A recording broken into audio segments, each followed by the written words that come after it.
Hi guys! Welcome nga pala sa bagong episode natin ng check episode. Ito ang 2021 Toyota Hilux Conquest. So tignan natin kung ano yung mga modifications niya in and out.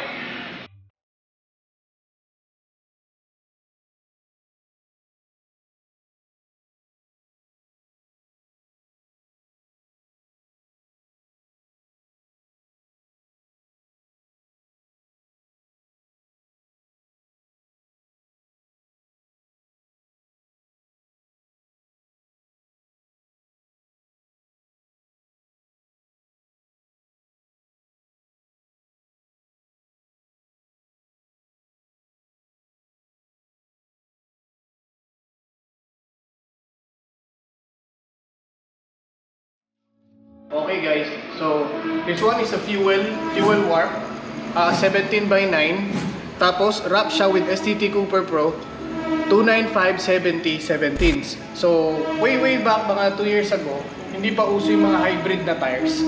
Usually ito ang mga ginagamit ng mga off-roaders. So for us, sobrang reliable din itong Cooper. Kahit pa mud, kahit pa sand, tuyo, basa, lugaw man yan, iahon ka pa rin ito. Sa suspension naman, ang meron siya ay isang BB51 na Oldman Emu. Also meron din siyang upper control arm na Tough Dog. Ito talaga usually ginagamit natin mga off-roaders, lalo na since napatunayan na ni BB51 yung reliability niya at yung toughness niya pagdating sa off-road. Ito yung hard race na lower control arm cover. Dilalagay natin siya para protektahan yung lower control arm. Kasi syempre pag nagte-trail, laging tinatamaan din itong mga to eh. Lalo na pag dumulas yung gulong, tapos dito pumapalo usually yung mga bato. So, yung buong pang ilalim niya, yung AFN niya, straight AFN yan, buo yan, hanggang dulo, hanggang differential, hanggang transfer case, hanggang gas. Yan yung AFN bash plates kung tawagin. Protektado tong rig na to hanggang likod. So, wala siyang magiging problema, not unless sobrang lakas ng pagkakatalbog niya sa bato. Or kung halimbawa may tumukod na bato na malaki talaga. Pero I doubt kasi sobrang kapal niya eh. Oh. Look, 5mm thick to. Hindi mo talaga siya matutupi basta-basta. So ngayon, yung pang ilalim naman niya sa likod, ang gamit niya naman sa likod is yung lip spring na Tough Dog. Ternong sa suspension niya ng BB51. So, pagdating naman sa exhaust system, naka full exhaust na TRD. Bukod sa pogi, napakaganda ng tunog. So pagdating naman sa front bumper, ang gamit din niya, AFN. So itong Hilux na to, straight AFN, bumper, rear bumper, pati yung buong UBP. Tapos ang gamit naman siya sa winch is Warn XP 9.5. Gamit din niya yung Spidura na rope. This one kasi synthetic rope siya. Nag-i-illuminate siya pag halimbawang night trail. Pag winch mo siya, tapos tinamaan ng ilaw, mag-illuminate siya. Design niya na yan, reflectorized. So this one is a GME radio antenna. Gamit natin to pag nag-off-road, pag meron tayong base radio. Pagdating naman sa rock sliders, gamit niya AFN pa rin. So makikita nyo, pati dito sa likod, steel bumper ang gamit niya. Pero syempre, straight AFN. So this one, ito yung 6 inches na rigid bumper lights. Tapos nagkabit din siya ng rigid na side shooter. And also, yung 40 inches na King's roof LED bar. Subukan natin ngayon pailawin yung mga ilaw. Tignan natin ha.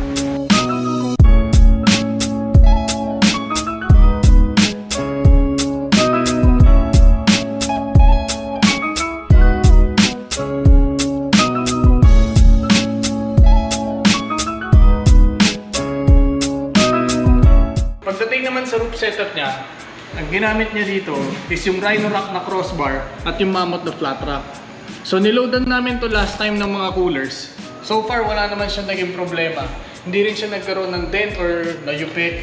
Though magaang siya dahil aluminum siya, matibay, sobrang sturdy. So ito yung bed cover na pinili niya. Buksan natin para makita natin kung paano to nag-ooperate. Pero susi.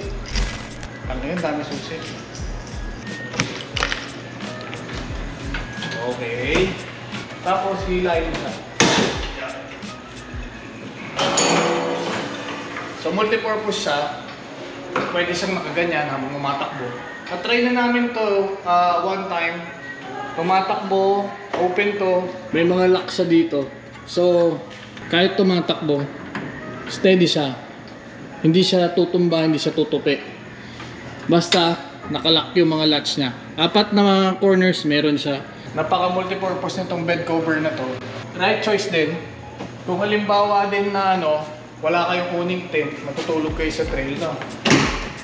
Kung may dala kayong airbed, pwede nyo inflate, tapos may bubong na kayo.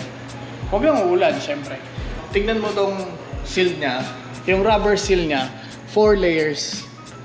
So hindi talaga magkakaroon ng chance mag-spill yung tubig dito sa loob ng bed. Tried and tested. Highly recommended. Top clip. Ultimate. So kung bibili kayo ng pickup, kung hindi man siya Hilux, alam ko may mga available na ganito sa ibang mga models. So pagdating naman sa aesthetics, this one, nakarap siya ng Battleship Gray. Siyempre ang gumawa nito, sila Eric, 826 Garage. So pag kailangan nyo ng ganitong finish ng wrap, makikita nyo yung quality ng mga singit-singit niyan. Talagang napaka-neat ng pagkakagawa. So, itong mga emblems, in-order din niya to sa Japan. So, umorder siya ng original na SR5, pati yung decal na to. Tapos, ito, ginagawa lang nila yan. And also this one, yung TRD Pro na decals, gawa lang din nila Eric yan. Tingin dito sa wrap, sobrang neat ng pagkakagawa nila. Makikita mo naman yung mga singit-singit, talagang napaka-detalyado ng pagkakagawa. Even here, sa iba makikita mo nagbabubbles. Ito galing na to ng trail. Kahit dito, wala kayong makikitang duktungan dun sa pagkakarap. Akala mo talaga painted siya, not unless bubuksan mo yung pinto, makikita mo na lang dito yung original paint niya. Also, nagdagdag din siya ng mga aesthetics like ito, CF na doorknob, door handle. Pasok tayo sa loob. So ito yung loob ng 2021 na Hilux. Tignan mo kung gaano siya kaarte. Pati yung susi niya, gusto niya CF ang cover. So start natin.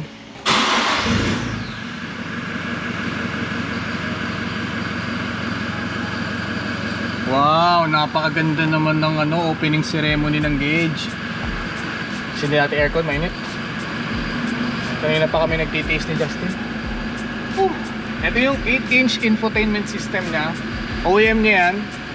Compatible dyan yung Apple CarPlay and yung Android Auto.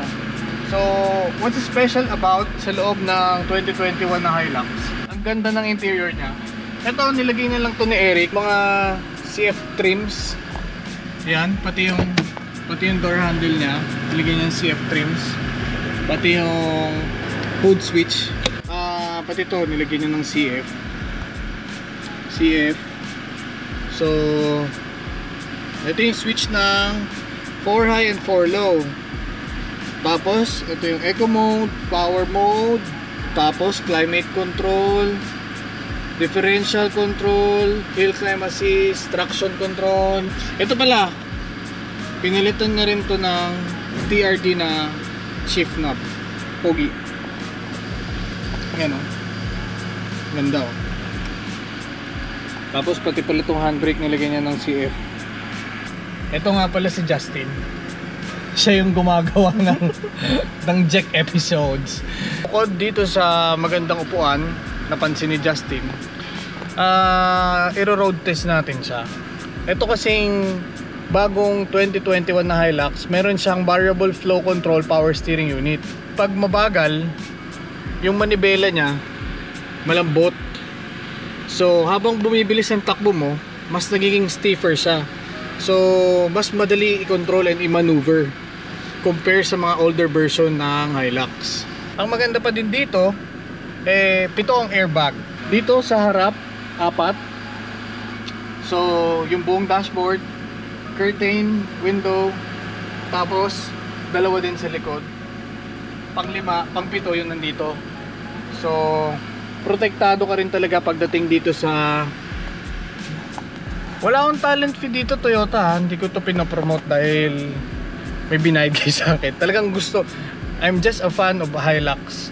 Tapos konting trivia. Saan nanggaling yung salitang Hilux?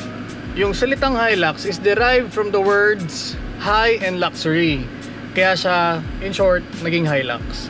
So, para sa akin, kung ako magkakaroon ng pambili ng pickup, Hilux talaga pipiliin ko. Masasabi ko lang, sobrang fan ako ng Hilux. Nung napanood ko to sa Back to the Future, doon ko to unang nagustuhan eh. Check out that 4x4. That is hot. Okay.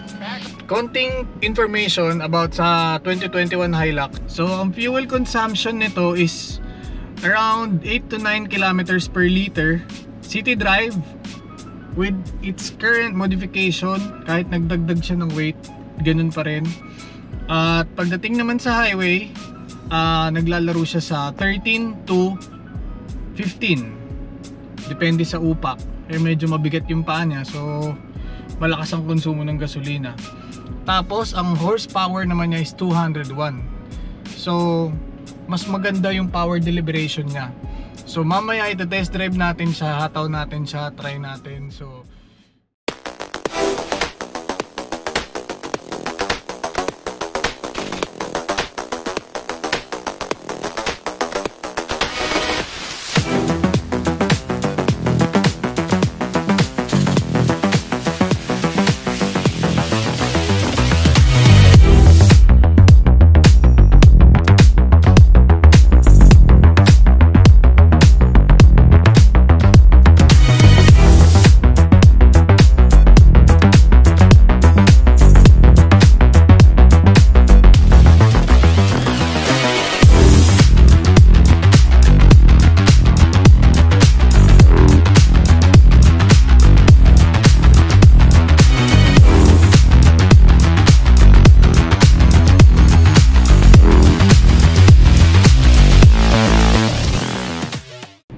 ito na yung road test natin sa Hilux ni Boss RZSK. Una, testingin natin yung sipa. Sabi nila mas responsive daw yung Hilux ngayon kasi mas mataas ang horsepower pati ang torque. Mas malakas daw tong Hilux ngayon. Mate-testing natin yan. So, habang naghihintay tayo sa stoplight, shoutout nga pala kay RJ Chiva, kay Marvan D. Manuel, kay John Kennedy Desenya, kay Quarter Dome, mga bossing, kamusta kayo dyan? Shoutout din kay mga kalaagan from Mindanao, kay Willie Arizala, all the way from Los Angeles, California. So, ito na, hatawin na natin. Testing. Wow! Matulin nga.